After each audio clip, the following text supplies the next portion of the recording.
এজন কাটুৰা প্ৰাৰ্থী ভোটাৰ ৰাইজ দেখিলে কান্দিবলৈ আৰম্ভ কৰে প্ৰাৰ্থীজনে ৰুমালেৰে চকুপানী মচি তৎপোৱা নাই প্ৰাৰ্থীজনে কান্দি কান্দি ভোট ভিক্ষা কৰাত ব্যস্ত প্ৰাৰ্থীজন যিমানে নিৰ্বাচনৰ দিন চমু চাপি আহিছে সিমানে গৌৰীপুৰ বিধানসভা সমষ্টিৰ পঞ্চায়ত সদস্য আঞ্চলিক পঞ্চায়তৰ সদস্য আৰু জিলা পৰিষদৰ সদস্যসকলে নিৰ্বাচনী প্ৰচাৰ তীব্ৰতৰ কৰি তুলিছে কান্দি কান্দি ভোট ভিক্ষা গৌৰীপুৰৰ এইজন প্ৰাৰ্থীৰ দৃশ্যটোলৈ ভালদৰে মন কৰক ভোটাৰ ৰাইজক সন্মুখত দেখা পালে পকেটৰ পৰা ৰুমালখন উলিয়াই হাতত ধৰি কান্দি কান্দি ভোট ভিক্ষা প্ৰাৰ্থীজনৰ গৌৰীপুৰৰ বৰাইবাৰী আঞ্চলিক পঞ্চায়তৰ AIUDF দলৰ প্ৰাৰ্থী আশৰাফুল ইছলামে দলৰ নেতা কৰ্মীসহ ভোটাৰৰ ঘৰে ঘৰে পদযাত্ৰা কৰি ভোট বিচাৰিছে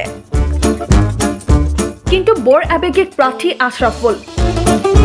ভোটাৰ ৰাইজ দেখিলেই চকু ভৰি পৰে তেওঁৰ সেয়েহে ভোটাৰৰ হাতত ধৰি মন জয় কৰিবলৈ কান্দি কান্দি বিচাৰিছে ভোট আমার লগত উপরে আল্লাহ সবারই দোয়া আছে রাইজের দোয়া আছে আমার মা বাবার দোয়া আছে মই মুরব্বীর দোয়া আছে সকলরে দোয়া আছে আমি এইবেলি আটানি আঞ্চলিক পঞ্চায়েতৰ সদস্য হিসাবে বৰাইবাৰী গাঁও পঞ্চায়তৰ আঞ্চলিক পঞ্চায়তৰ সদস্যভাৱে আশাবাদী প্ৰাৰ্থী আছিলাম মনোনীত প্ৰাৰ্থী তে সকলো ৰাইজে মোক দোয়া কৰিছে আশা দিছে যে সকলো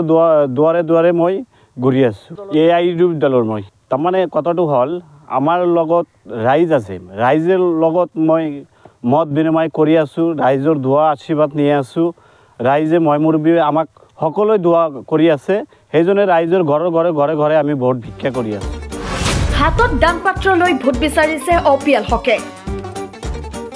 অপিয়াল হক কালাহাট গাঁও আঞ্চলিক পঞ্চায়তৰ নিৰ্দলীয় প্ৰাৰ্থী অপিয়াল হকৰ ব্যতিক্ৰমী এয়া নিৰ্বাচনী প্ৰচাৰ পৰ্যাপ্ত ধন নোহোৱাৰ বাবে হাতত দান পাত্ৰ লৈ ৰাইজৰ ঘৰে ঘৰে ভোট ভিক্ষা কৰিছে তেওঁ ধন নথকাৰ বাবে এইদৰে ভোটৰ সমান্তৰালকৈ আৰ্থিক সহায়ৰ ভিক্ষা কৰিছে অপিয়াল হকে আজি মই তাৰমানে কি হৈছে মোৰ পৰ্যাপ্ত পৰিমাণে মোৰ ধন নাই কাৰণে মই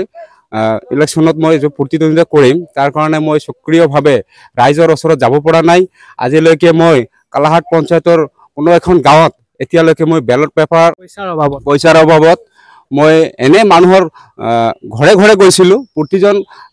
মানুহৰ ঘৰে ঘৰে মই গৈছিলোঁ তাৰ পৰা মই ভোট বিচাৰিছোঁ মোৰ এটাই কথা যে আপোনালোকে যোগ্য কেণ্ডিডেট বিচাৰ কৰি ভোট দিব যাতে এই কেণ্ডিডেটজনক এই প্ৰতিনিধিজনক সদায় পায় আজিৰ এই ডোনেশ্যন বক্সৰ কাৰণ হ'ল মই যেহেতু এইবাৰ প্ৰতিদ্বন্দ্বিতা কৰিব বিচাৰিছোঁ কৰি আছোঁ কিন্তু মোৰ ধন নথকাৰ কাৰণে প্ৰতিজন ৰাইজৰ ওচৰত মই 1 টকা 2 টকা যিয়ে মোক যিমান পাৰে সহায় কৰিব যাতে মই এইবাৰ নিৰ্বাচনত জিকাৰ পিছত ৰাইজৰ টকাৰে নিৰ্বাচন খেলিম আৰু ৰাইজৰ হৈ মই কাম কৰাৰ কাৰণে মই কালাহাট পঞ্চায়তৰ ৰাইজক মই প্ৰতিশ্ৰুতি দিলোঁ news desk report nation any